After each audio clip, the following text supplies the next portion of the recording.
Do you guys really want to know why the Broncos continue to lose, especially in close contests? Because as a Broncos fan watching these games, we're either blowing teams out or we're losing by a field goal or a touchdown. It happens every single game. They cannot win in close game situations. And it's not Bo Nix, it's not the offensive line, it's not the defense, it's Sean Payton and his coaching staff.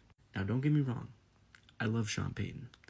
I think that he is a pretty masterful play caller, even though at times I do become frustrated with him, especially with the numerous amount of screenplays that he calls that end up going nowhere. And yes, Bo Nix missed a lot of throws today. But when I look at this team sheet right here, the biggest highlight of this all is 10 penalties for 90 yards. That is not down to the players. That is down to the coaches, especially when you consider that probably 8 out of the 10 of those penalties was either pass interference or offsides on both sides of the ball. The Broncos had so much difficulty lining up at the line of scrimmage today on offense, on defense, and even on special teams. Let's not forget that drive that the Denver Broncos ended up getting a stop. The Chargers line up for a punt, and Nick Bonito is across the neutral zone, and that ends up giving the Chargers a second chance on that drive, and I believe that they scored on that drive as well. Darren Rizzi has been an absolute mess when it comes to calling the special teams. Vance Joseph, I love him to death because I think that he has done a great job, especially because his interior linebacking core is not great. And I love that he loves to go out and pressure the quarterback with the talent that we have.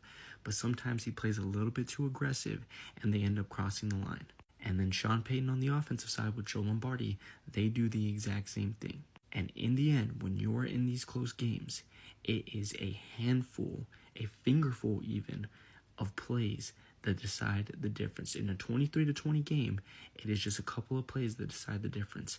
And when you play undisciplined football, you give yourself less chances to succeed and you give the opposing team more chances to succeed on both the offensive and defensive side of the ball. They push themselves back into deep territory numerous times, especially when they had positive yardage gains. The defense pushed them forward a couple of yards, especially that secondary. Riley Moss has been getting absolutely exposed through these past two games, and to a wide receiver that is not very prestigious in Quentin Johnson, he looked awful today.